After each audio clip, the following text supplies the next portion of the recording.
On my birthday, my son gave me a special gift, a brochure for a nursing home. His cold smile promised more than just a joke. Dad, this is for your future. I was silent, but my anger was boiling in my soul. This betrayal from the man I raised fueled the fire of revenge. I smiled only at his wedding when I thanked him for real. There was no stopping me. Before we continue, please subscribe to the channel and let us know where you're listening in the comments. My fingers stopped moving the moment I saw it. The tissue paper fell away like autumn leaves. And there it was, a glossy brochure with smiling elderly faces and cheerful yellow lettering. Sunset Manor, your new chapter begins here. The monthly rates were circled in red pen, bold numbers that made my stomach drop. Happy birthday, Dad. Chris stood in my living room doorway, his smile sharp as winter ice. It's time you moved somewhere more suitable. I held the brochure with both hands, feeling its weight like lead. The coffee table beneath it seemed miles away. Around us, my house, the house Susan and I bought 37 years ago, suddenly felt foreign. Chris, what is this? He walked to the mantel, picking up a framed photo of his college graduation. I'm getting married next month, Dad. Meredith and I need the house to start our family. His voice carried that matter-of-fact tone he used when selling cars at the dealership. You're 62. This is practical. The birthday cake sat untouched on the kitchen counter. 62 candles melted into colorful puddles. I'd blown them out an hour ago, making a wish for my son's happiness. The irony tasted bitter now. You and Meredith can live here with me for the first year, I said, setting the brochure down carefully. There's plenty of room. Chris laughed, but it wasn't the sound I remembered from his childhood. This laugh had edges. Dad, that won't work. We need our privacy, our space. He moved toward the stairs, then stopped. Look, I've been thinking about this for months. If you won't give me the house willingly, I'll take it anyway. Take it. You put my name on the deed. Remember, after Mom died, you said it was so I'd always have a home. He started climbing the stairs, each footstep deliberate. Well, now I need that home. I followed him to the bottom of the staircase, watching as he disappeared around the corner. Drawers began opening and closing above me. The sound of hangers scraping against metal rods filled the quiet house. Chris, this is still my home. No response, just the thud of items being thrown into bags. The creak of floorboards under hurried feet. I returned to the living room, picked up the nursing home brochure again. The elderly people in the photos looked content, but their smiles seemed painted on. 20 minutes later, Chris reappeared with an empty suitcase, heading for the front door. He paused, looking back at me with those blue eyes, Susan's eyes that I'd once found so much comfort in. I'll be staying at the Hampton Inn until the wedding, he said. You have a month to think about this, Dad, but my mind's made up. The door clicked shut behind him, leaving me alone with the brochure and the sound of his footsteps on the porch stairs. Through the window, I watched him load the suitcase into his Honda Civic, the same car I'd helped him buy 3 years ago. The engine started with a familiar rumble, and then he was gone, leaving only tire tracks in my driveway and the echo of his ultimatum hanging in the air. The ceiling creaked above me like old bones settling. Drawer after drawer slammed shut, followed by the scrape of hangers being swept across metal rods. I sat in my recliner, the nursing home brochure still in my hands, listening to my son systematically erase himself from my house. A heavy thud shook the chandelier, then another. Chris's footsteps moved across the floor in determined patterns. Closet to dresser, dresser to bed, bed to door. The sounds painted a picture I didn't want to see. My boy packing his life into boxes and bags, preparing to walk away from everything we built together. I stood and walked to the base of the stairs, gripping the banister. Chris, can we talk about this? Silence. Then the squeak of his bedroom door opening, his footsteps headed toward the bathroom now. The medicine cabinet clicked open and shut. Even his toothbrush was leaving me. The house felt different already, like something vital had been switched off. I wandered into the kitchen, past the untouched birthday cake, and stared out the window at Mrs. Patterson working in her garden next door. She'd known Chris since he was 7, had watched him grow from a boy who needed help reaching the cookie jar to this stranger demanding my home. When Susan died 15 years ago, Chris had been my anchor. 14 years old and trying to be the man of the house. He'd helped me learn to cook, reminded me to pay bills, sat with me during those first terrible months when grief felt like drowning. I'd worked double shifts at the electrical company to pay for his college, to give him everything I never had. The overtime hours, the weekend jobs, the sacrifice. It had all felt worthwhile when I saw him graduate, watched him build his career. Heavy footsteps on the stairs interrupted my memories. Chris appeared in the kitchen doorway, a duffel bag slung over his shoulder, a cardboard box under his arm. His movements were efficient, businesslike. "I'm taking my laptop and the tools you gave me last Christmas," he said, not quite meeting my eyes. "Those tools belong to your grandfather. You gave them to me." He set the box on the counter. "Look, Dad, this doesn't have to be ugly. Just think about what I said. The nursing home has activities, people your age, you'll make friends. My age, as if 62 meant I should be shuffling around in slippers, playing bingo on Tuesday nights. I'd been working since I was 16, owned this house free and clear, had $150,000 in savings from a lifetime of careful decisions. But to my son, I was just an obstacle to his future with Meredith. I raised you alone for 15 years, I said quietly.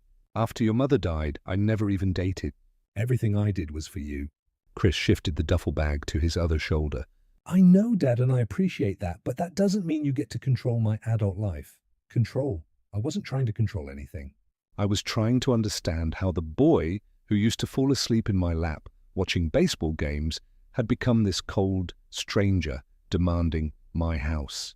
He made 2 more trips upstairs, coming down each time with more pieces of his life, the baseball trophies from the mantel, the framed photo of him and Susan at his high school graduation, the acoustic guitar I'd bought him for his 16th birthday, even though he'd barely played it. On his final trip, I followed him outside. The Honda sat in the driveway, packed tight as a moving truck. Mrs. Patterson had stopped her gardening to watch, her pruning shears forgotten in her hands. Chris slammed the trunk shut and turned to face me. For a moment, something flickered in his expression. Maybe guilt, maybe regret. But it passed quickly. "I'll call you," he said. "When?" "When you're ready to be reasonable." He climbed into the driver's seat, started the engine. I stood on my porch steps, watching him back out of the driveway where he'd learned to ride his bike. Where I'd taught him to change oil, where we'd played catch on summer evenings until the streetlights came on. The Honda disappeared around the corner, tail lights fading into the early evening. Mrs. Patterson gave me a sympathetic wave before going back inside. The neighborhood settled into its usual quiet, but the silence felt different now, heavier, more complete. I walked back through my house, noting the empty spaces. Chris's room looked cavernous without his furniture, just carpet impressions where his desk and dresser had stood. The bathroom medicine cabinet gaped open, empty shelves staring back at me. Even the refrigerator seemed hollow. He'd taken the leftover pizza and the energy drinks I'd bought for his visits. In the living room, I sat down in my recliner and picked up an old photo that had fallen behind the coffee table. Chris, at age 7, gap-toothed and grinning, sitting on Susan's lap at his first baseball game. Susan's hand rested on his head, her wedding ring catching the camera flash. Both of them looked so happy, so certain that everything would always be this simple. My phone buzzed in my pocket, vibrating against my leg like a trapped insect. I pulled it out and stared at the screen, hoping to see Chris's name, ready to apologize for whatever I'd done wrong. But it wasn't Chris calling. It was someone else entirely. And as the phone continued ringing in my hands, I realized that my quiet evening was about to become much more complicated. The morning air bit up my face as I shuffled down the driveway in my bathrobe and slippers. Mrs. Patterson was already loading her car for work, briefcase in one hand, travel mug in the other. She waved and I managed a weak smile back. The mailbox creaked open, revealing the usual stack of bills and catalogues, but on top sat something different, a thick cream envelope with my name printed in elegant script. Back inside, I set my coffee mug on the kitchen table and studied the envelope. The return address was embossed gold. Hartwell and Associates, Legal Counsel. My hands trembled slightly as I tore it open, the expensive paper crisp between my fingers.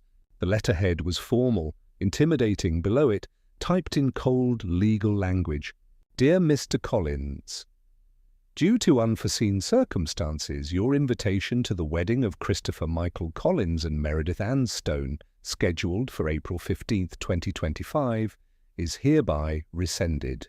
The ceremony and reception will proceed as planned, but your attendance is no longer requested.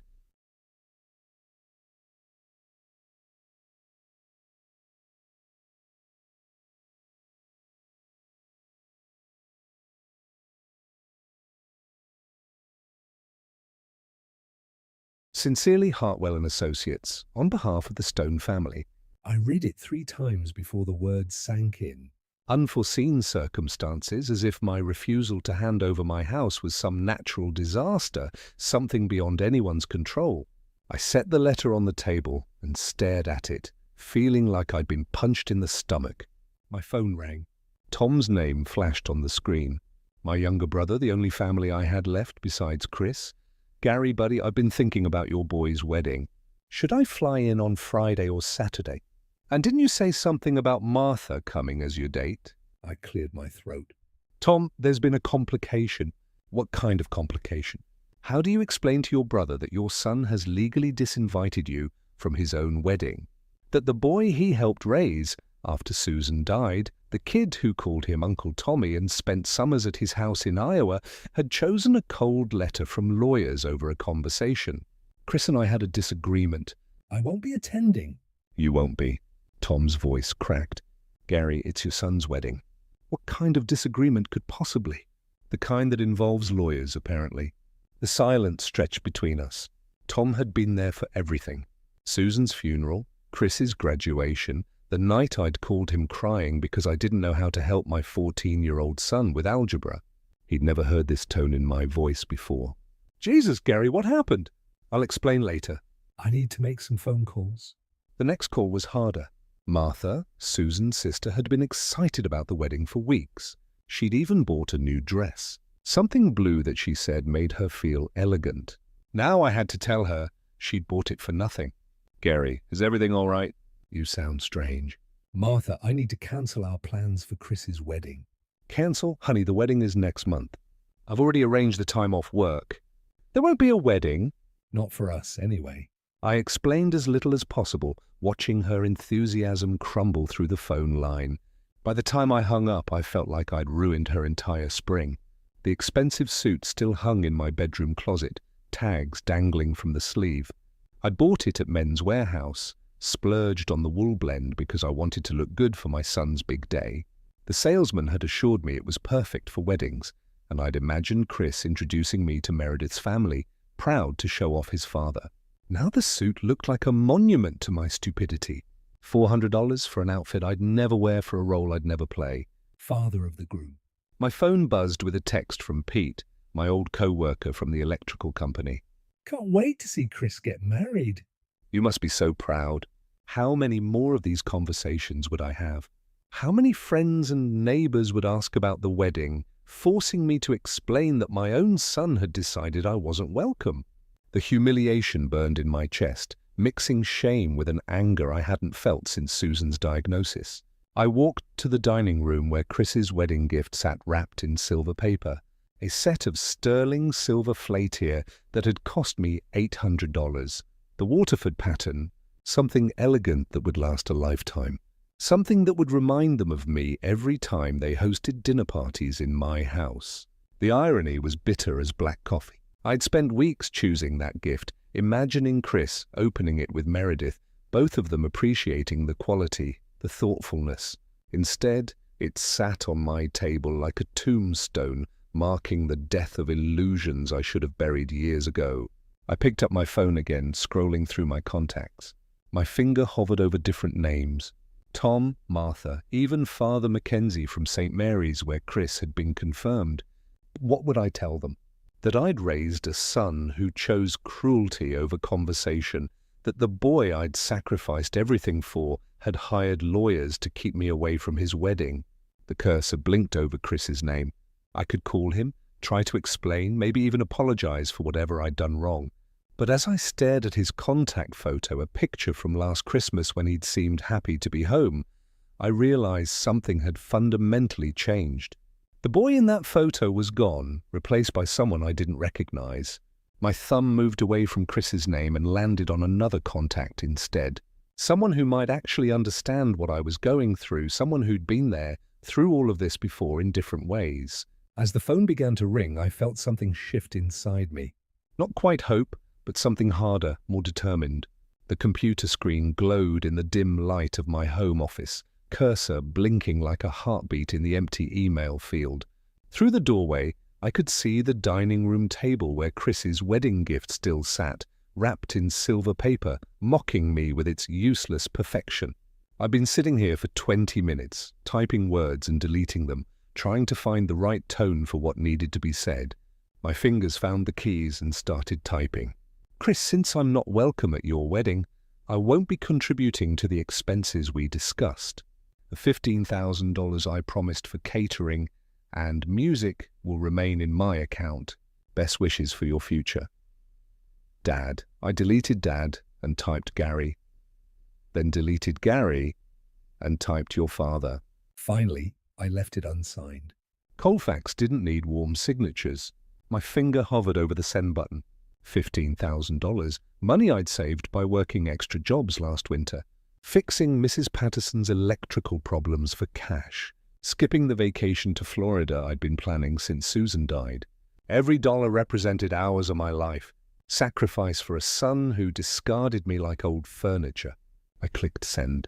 The email disappeared into cyberspace, carrying with it my contribution to Chris's perfect day.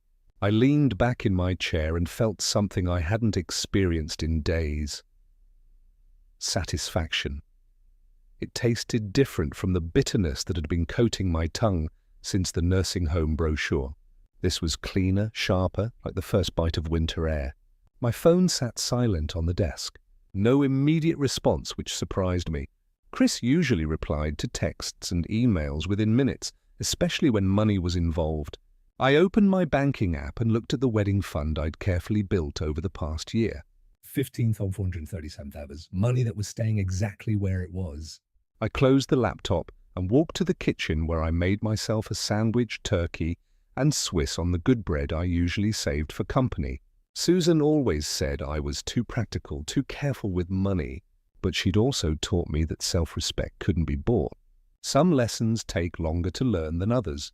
An hour passed, then two. I tried to distract myself with household tasks, loading the dishwasher, sorting mail, organizing the junk drawer that had needed attention for months. But every few minutes, I found myself checking my phone, waiting for Chris to call with threats or apologies or explanations. The phone finally rang at 3:30, Tom's name on the screen.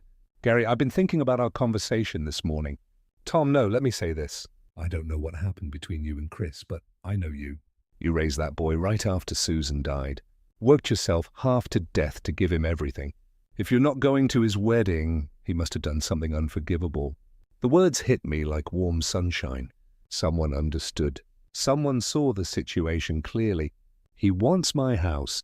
Tom gave me a nursing home brochure for my birthday and told me to move out so he and his fiancée could start their family. Silence on the other end. Then Jesus Christ, Gary, that boy's lost his mind. I pulled my financial support for the wedding today. $15,000 I'd promised for catering and music. Good for you. About time you stood up for yourself. But even as Tom's validation warmed me, doubt crept in around the edges. Was I being too harsh? Chris was still my son. Still the boy who'd cried in my arms after his first heartbreak, who'd called me every Sunday during college just to talk. Maybe this was Meredith's influence. Maybe he'd come to his senses. The front door opened, and Mrs. Patterson's voice called out, "Gary, I brought you some of my famous pot roast." She appeared in the kitchen doorway carrying a covered dish, her face creased with concern. Word travelled fast in neighborhoods like ours. "I saw Chris loading up his car yesterday," she said, setting the dish on my counter. "And don't tell me it's none of my business. I've known that boy since he was 7 years old. He's getting married next month. Needs space to start his life." Mrs. Patterson fixed me with the same look she'd given her own children when they tried to lie about broken lamps or missing cookies. "Gary Collins, I've been your neighbor for 23 years. That boy didn't leave to start his life. He left because he wanted something from you and you said no. The woman was sharper than most people gave her credit for. I found myself telling her everything. The nursing home brochure, the ultimatum, the legal letter cancelling my wedding invitation. She listened without interruption, nodding at the appropriate moments, her expression growing harder with each detail. "That child needs a lesson in gratitude," she said when I finished. "And his fancy fiancé, he needs to learn that money doesn't grow on trees." Money. The word reminded me of the bank account Chris didn't know about. The one with my life insurance payout from the electrical company. Another $37,000 untouchable until I decided what to do with it. Chris assumed I was just an aging electrician with a modest savings account. He had no idea how carefully I'd planned, how much I'd actually accumulated over the years. My phone buzzed on the counter. Chris's name flashed on the screen like a warning light. I let it ring once, twice, 3 times. Mrs. Patterson watched me.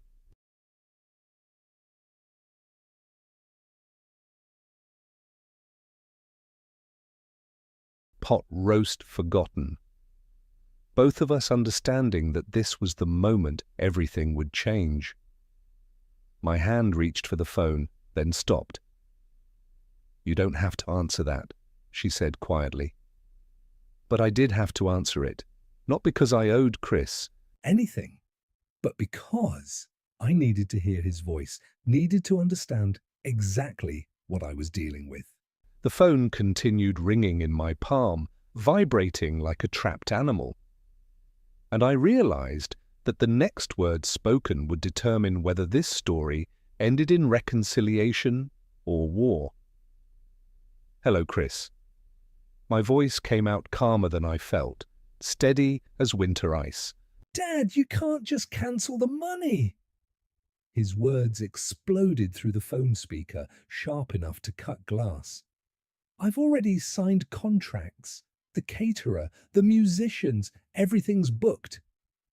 "You cancelled my invitation," I said, settling deeper into my kitchen chair. "I cancelled my contribution. That's completely different. This isn't some game where you get to punish me." The desperation in his voice surprised me. In all my years of giving Chris what he wanted, I'd never heard him sound quite so fragile. Like something he'd counted on had suddenly vanished. "You gave me a nursing home brochure for my birthday and told me to move out of my own house. How is that different?" Silence stretched between us, filled with the weight of words neither of us could take back. When Chris spoke again, his tone had shifted, become pleading. "Look, Dad, we can work this out. Maybe we can find a way for you to stay in the house longer. Work out some kind of timeline that makes sense for everyone. Everyone, not both of us. Everyone, meaning him and Meredith." "I'm coming over," he said, when I didn't respond. "We need to talk about this face to face." The line went dead. I set the phone on the kitchen table and looked around my house, wondering what Chris would try next. Through the window, I could see Mrs. Patterson bringing in her mail, moving with the careful steps of someone who'd learned not to hurry through life. Maybe that was wisdom I should have gained years ago. 28 minutes later, Chris's Honda pulled into my driveway with enough speed to scatter gravel. The car door slammed, followed by determined footsteps on my porch. He didn't knock, just used his key and walked in like he still lived here. "Dad," his voice echoed from the entryway. "Kitchen," I called back. He appeared in the doorway, hair disheveled, shirt wrinkled like he'd dressed in a hurry.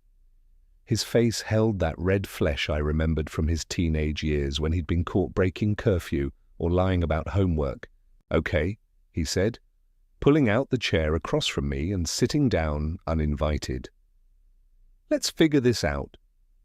But instead of sitting still, he immediately stood again, pacing between the table and the refrigerator like a caged animal. His hands moved, constantly rubbing his face, running through his hair, gesturing at invisible obstacles. "You don't understand the position you've put me in," he said, voice rising. Meredith's parents are expecting a certain kind of wedding. Her father owns 3 medical equipment stores. Dad, these people have standards. And what about my standards? Chris stopped pacing, stared at me. What's that supposed to mean? I have standards too, Chris. One of them is not being treated like garbage by my own son. His face twisted into an expression I didn't recognize. Something between anger and panic. I never treated you like garbage. I brought you a practical solution to a real problem. A nursing home brochure for my birthday. Because you're 62 and living alone in a house that's too big for you. His voice cracked slightly. Mom would be horrified if she knew you were ruining my wedding over your stubborn pride. The mention of Susan hit like a physical blow, but instead of weakening me, it sparked something harder, cleaner. Your mother would be horrified by how you're treating me. Chris's mouth opened, then closed. He'd been expecting me to crumble at. The mention of Susan the way I had so many times before when he needed something and pulled her memory into the conversation. She would want me to be happy, he said, but the words sounded hollow now. She would want you to be a good man. There's a difference. I stayed seated while he paced, keeping my hands folded on the table, speaking quietly while he grew louder. It was a technique I'd learned in my electrical work. Sometimes the calmest person in the room had the most power. Fine, he said, stopping his pacing to face me directly. You want to play hardball? I can play hardball too. His voice dropped to a whisper that somehow felt more threatening than shouting, "Don't expect any relationship with your future grandchildren." The words hung in the air between us like smoke from a house fire. He'd meant them to devastate me, to bring me to my knees begging for forgiveness. Instead, they clarified something I'd been struggling to understand. So, that's your plan? I asked. Threaten to take away grandchildren I don't even have yet, unless I give you my house. Chris's confidence wavered. He'd overplayed his hand, and we both knew it. Meredith says a lot of things, doesn't she? I interrupted. Meredith says I should move to a nursing home. Meredith says, you need my house. Meredith says, I'm too old to make my own decisions. What do you say, Chris? He opened his mouth, then closed it again. For the first time since he'd arrived, he had no ready answer. I say, I want what's best for my family. Which family? The one you're starting with Meredith or the one you're throwing away to get her approval? That hit home. Chris's face went pale, then flushed red again. You're being impossible. I'm being clear. You want my house? Buy it from me at market value. You want my money for your wedding? Invite me like a normal son would invite his father. You want grandchildren in your life?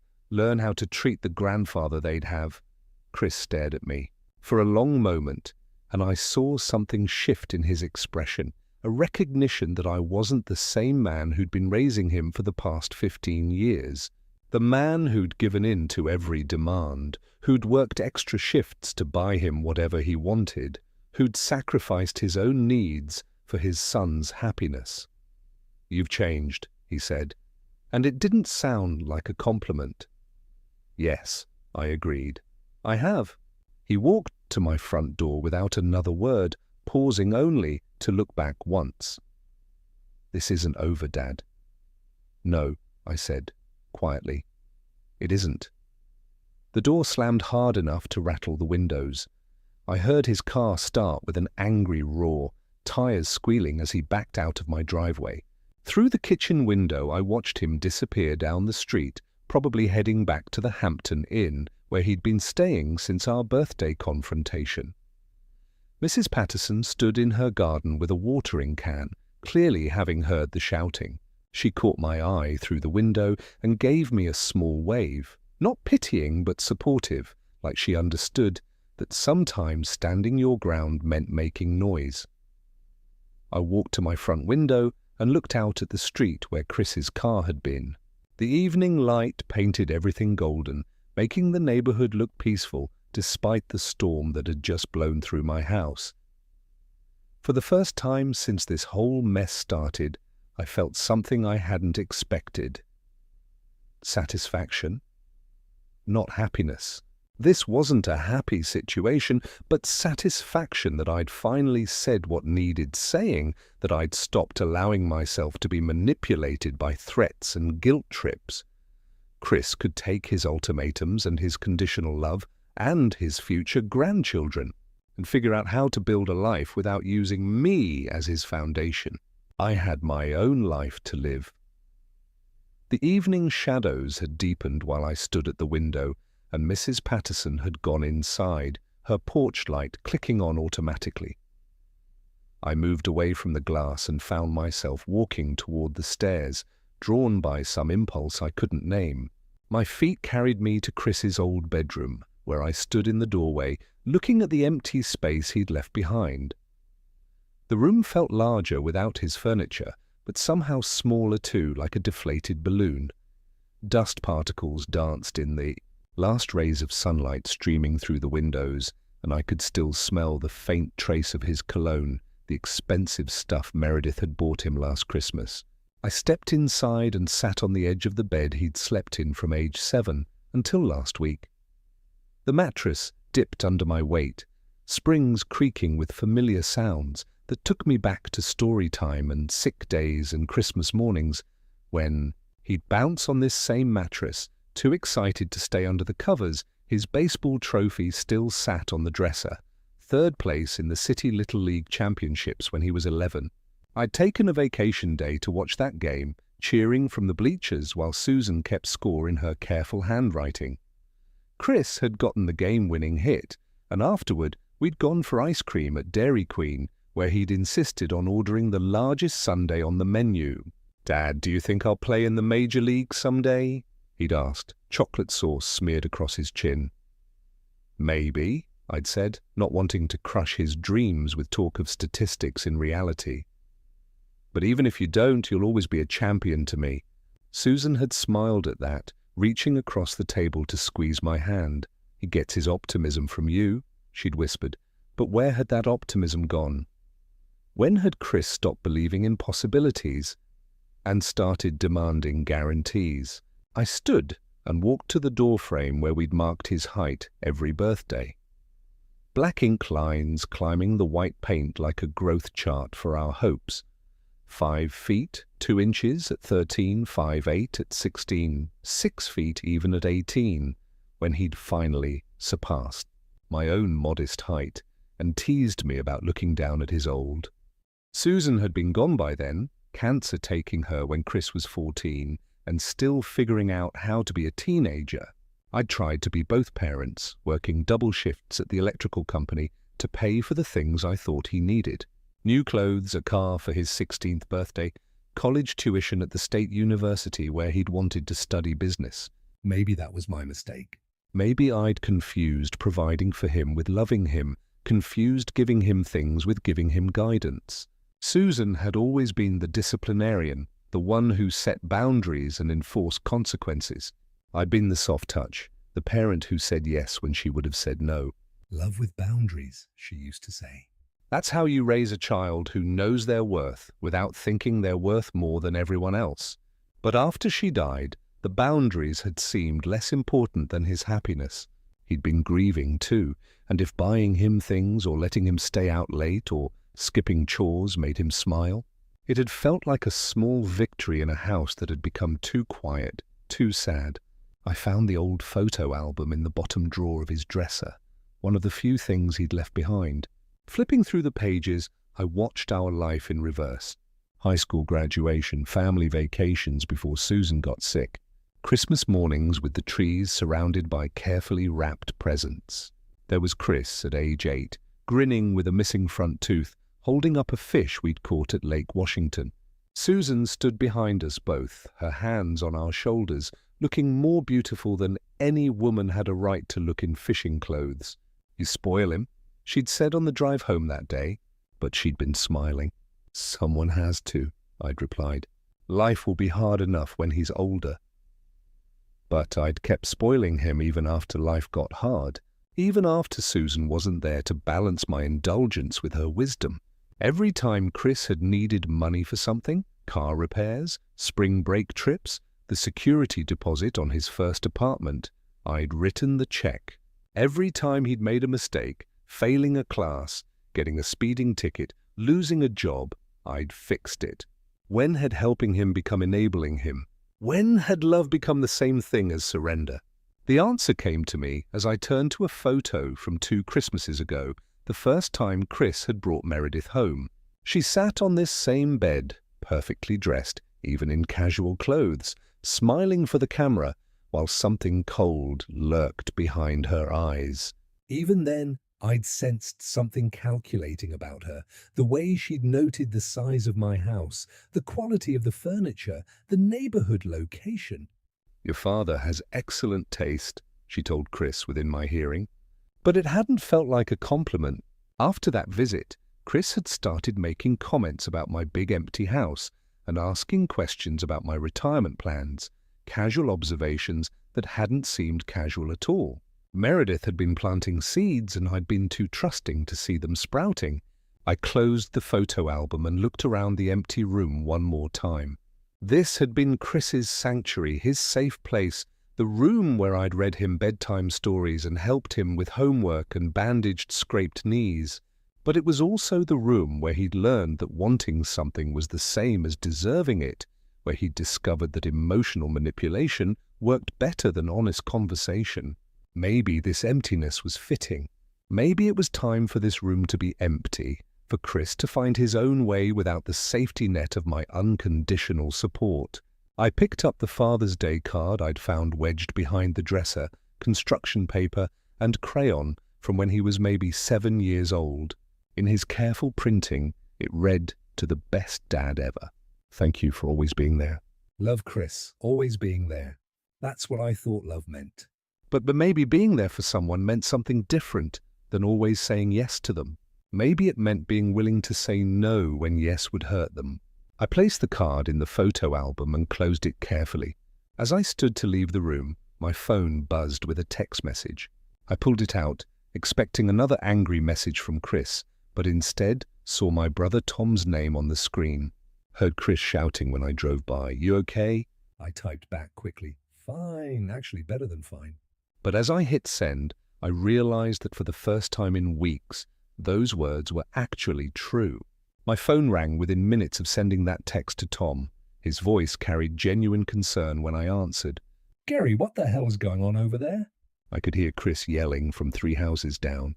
I walked to the kitchen and poured myself cold coffee. He's upset about me pulling the wedding money. Good. About time you stood up for yourself. You want to talk about it? So I told him everything, working backward through 2 years of increasingly bold manipulations that I'd somehow convinced myself were normal family interactions.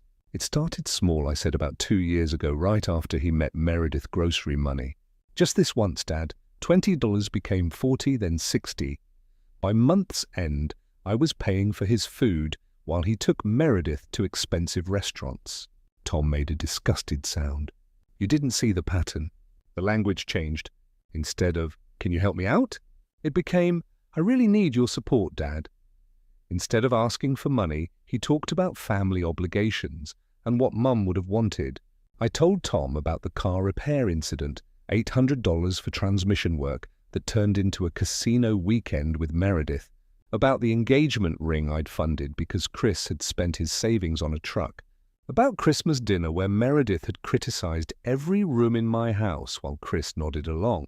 "She was shopping for your house," Tom said, and I was too polite to see it. After dinner, Chris told me how perfect the house would be for raising children, how grateful they'd both be if I'd consider letting them move in. I pressed my forehead against the window. 2 weeks later, the nursing home brochure showed up. Tom was quiet for a long moment. "Gary, this wasn't love. This was a con game." Other people saw it too," he continued. "Last family reunion, Aunt Martha said Chris had changed, that she was worried about how he talked to you. After we hung up, I sat at my computer and researched the Hilton Garden Inn wedding packages, premium catering, bar service, music. The costs added up fast. Even with my $15,000, Chris and Meredith would face significant debt, but their cancellation policy was brutal. 75% of costs if cancelled within 60 days. They were locked in financially. Then I found something interesting. A Business Journal article about Stone Medical Equipment's expansion plans, mentioning significant family commitments. The Stone family was investing heavily in their future. I picked up my phone and called Mrs. Patterson. Her daughter worked catering at the Hilton. "Time to gather some intelligence," Mrs. Patterson answered immediately. "Gary, honey, everything all right?" "Getting better by the minute." Actually, I wanted to ask about your daughter, Sandra. "Doesn't she work at the Hilton Garden Inn?" 20 minutes later, Mrs. Patterson called back with information that changed everything. "Gary, the Stone family upgraded everything yesterday. Premium catering, extended bar service, jazz quartet instead of a DJ. Sandra estimates they added $12,000. The total wedding is now $35,000. The Stone family had erased my financial leverage completely. There's more. No security beyond hotel staff, cocktail-style reception with no assigned seating. The venue staff wasn't told about guest restrictions. Anyone appropriately dressed is welcome." After we hung up, I stared at Susan's calendar on the wall, permanently frozen at December 2010. What would Susan do? She wouldn't sit home feeling sorry for herself. She'd show up to support her son, but she wouldn't let bad behavior go unchallenged. I walked upstairs and opened my closet where the wedding suit hung in its dry cleaning bag. $400 of wool, and hope purchased for a celebration I'd been legally disinvited from attending. But legal invitations weren't the only kind that mattered. I laid the suit out carefully, charcoal grey with pinstripes, conservative but elegant. The crisp white shirt, deep blue tie that Susan would have said brought out my eyes. In my dresser drawer, wrapped in tissue paper, sat the cufflinks Susan had given me for our 20th anniversary. I tried on the complete outfit, standing before the full-length mirror. The suit fit perfectly. In the reflection, I practiced extending my hand. "Congratulations on your beautiful wedding. I'm Gary Collins, father of the groom." The words felt both natural and revolutionary. On my dresser sat a wrapped gift, a leather-bound photo album filled with pictures of Chris throughout his life. Pictures with Susan, birthdays, graduations, family holidays. The final photo, Chris at age 10 in my workshop, wearing my oversized hard hat, grinning while I taught him to wire a light switch. I'd written a note for Chris and Meredith, a reminder of where love begins and how it should grow. "May your marriage be built on stronger foundations than manipulation and threats. With hope for your future, Dad." I made a dinner reservation downtown for 8 Saturday night after the reception would wind down, when I'd need quiet space to process whatever happened.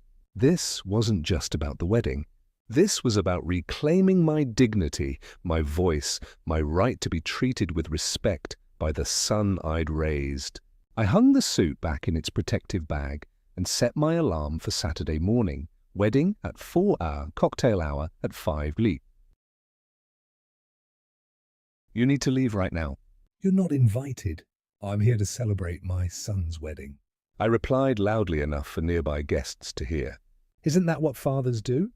People turned to watch, sensing conflict. Meredith appeared at Chris's elbow, panic barely controlled. "This is our day," she hissed. "You're ruining it." "The day is young," I said pleasantly. "I haven't started celebrating yet. I'm calling security if you don't leave." Wedding party members stood frozen, unsure how to handle a situation etiquette lessons never covered. "What do you want?" Chris asked, voice cracking. "I want to give you your wedding gift," I said, holding up the wrap box. "Isn't that what fathers do?" Before they could respond, I walked toward the DJ booth, where a young man managed the music and microphone. Behind me, Chris and Meredith's urgent whispers followed my movement across the room. "Excuse me, I'm the father of the groom," I told the DJ with a smile. "Could I borrow the microphone? I'd like to say a few words." He nodded eagerly and handed me the microphone. I tapped it twice, sending feedback through the sound system that cut through conversations like a knife. Every head turned toward me. Chris and Meredith stood frozen near the bar, faces pale with dawning realization that they were about to lose control completely. The moment I'd been preparing for had finally arrived. "Good evening, everyone." My voice carried clearly through the ballroom, reaching every corner where wedding guests stood, with champagne glasses frozen halfway to their lips.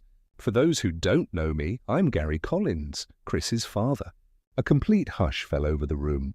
Servers stopped moving between tables. The jazz quartet lowered their instruments, and even the hotel staff in the back of the room paused their work. Every face turned toward me, expressions ranging from polite attention to growing confusion as people tried to understand why the father of the groom needed to introduce himself. I held up the wrapped gift in my free hand, letting everyone see it clearly. I had planned to give Chris this tonight, but circumstances have changed. From the corner of my eye, I could see Chris pushing through the crowd toward me, his face desperate. But Tom stepped into his path, placing a firm hand on his nephew's shoulder. Other family members formed a subtle barrier, sensing that something important was happening and determined to let it unfold.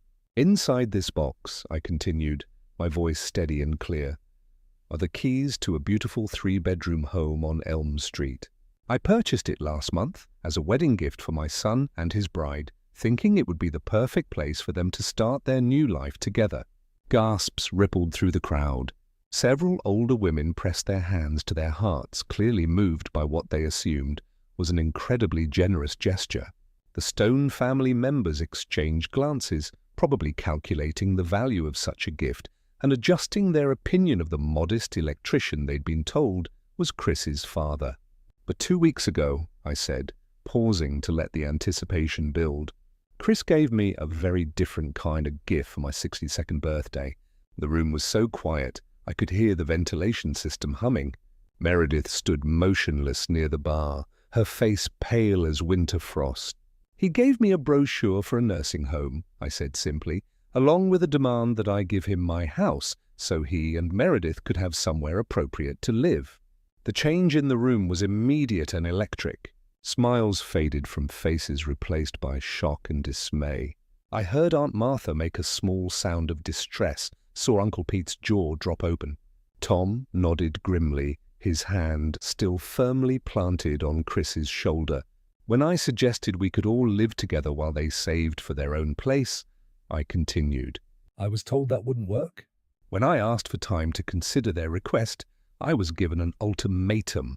Move to the nursing home willingly or have the house taken from me anyway. Stone family members were now staring at Meredith with expressions of horror and embarrassment. Her father, a distinguished man in his 60s, looked like he'd been physically struck. Then, after Chris moved out of my house, I received a legal letter formally rescinding my invitation to this wedding. Apparently, my presence wasn't required at my own son's celebration. The sound that went through the crowd was part gasp, part collective intake of breath. Several people began crying openly, not tears of joy for the bride and groom, but tears of sorrow for a father who'd been treated so callously by his child. I looked directly at Chris, who had stopped trying to reach me and now stood frozen in the middle of the crowd, his face cycling through shame, anger, and panic. My late wife, Susan, raised Chris to be a good man, I said, my voice carrying the weight of 15 years of grief and disappointment. She would be heartbroken to see what he's become. She would be horrified to know that her son chose cruelty over compassion, manipulation over honesty. "Dad, please." Chris's voice cracked as he called out. But I continued speaking. I realized that giving someone everything they demand isn't love. It's enabling. It's teaching them that other people exist to serve their wants rather than to be respected as human beings with their own worth and dignity. I held up the house keys, letting them catch the ballroom lights.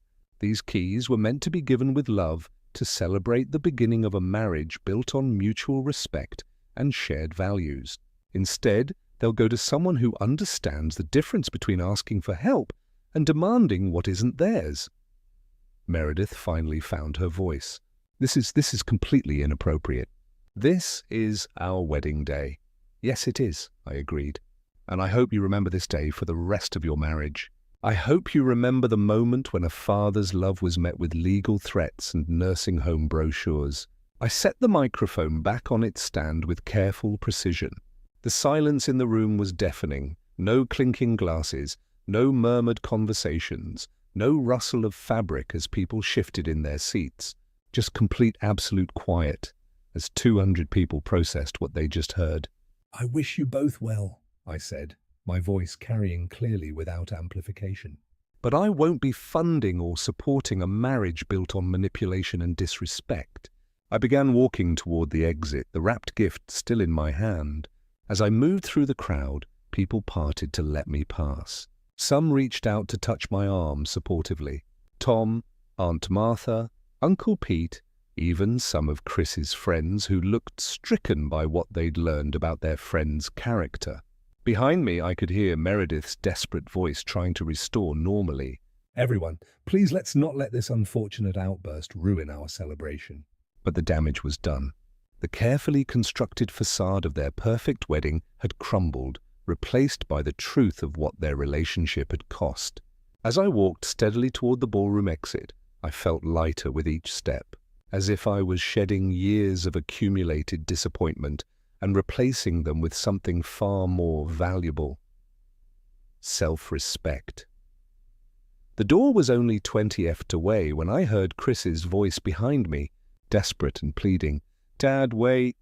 I paused with my hand on the door handle, then turned to see Chris pushing through the silent crowd, tears streaking his face, expensive wedding attire wrinkled from desperate movement. "Dad, please don't leave like this," he called out, voice breaking. "We can work this out." I'm sorry. "Okay, I'm sorry. Just please stay and we'll fix everything." The entire room watched our final confrontation. Tom stood with tears in his eyes. Even the Stone family looked stricken. Finally, understanding their daughter's manipulation, I looked at my son and saw flashes of the boy he'd been crawling into my bed during thunderstorms, making Father's Day cards with construction paper. "Chris," I said gently, "the time for apologies was before you decided to humiliate me, before you let Meredith convince you that your father was an obstacle. You can't just abandon your only son on his wedding day." I'm not abandoning you. "You abandoned our relationship when you chose manipulation over honesty." "What about Mom?" She'd want us to stay together. "Your mother would want you to treat people with respect, especially family. She would never have tolerated you giving me a nursing home brochure." I'll give you back the house. I'll do whatever you want. "Some things can't be fixed with last-minute promises, son. Some choices have consequences." Meredith appeared. "Mr. Collins, let's discuss this privately." "There's nothing left to discuss, Meredith. You're destroying your son's happiness." "I'm trying to save his character," I replied, though I may be 15 years too late. I turned to Chris one final time. I love you, son. I will always love you, but I won't enable you anymore. I pushed open the door and walked into the lobby. In my car, I sat looking back at the hotel, feeling completely at peace for the first time in months.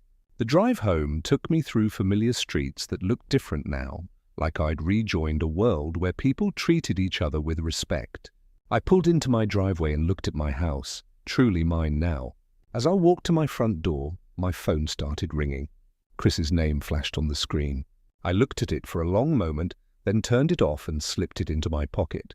I put my key in the lock and opened the door to my home, stepping into a future I'd chosen for myself. The phone stayed silent, and for the first time in years, the silence felt like peace. If you like this story, please like this video, subscribe to the channel, and share your impressions of this story in the comments. To listen to the next story, click on the box on the left. Thank you for watching.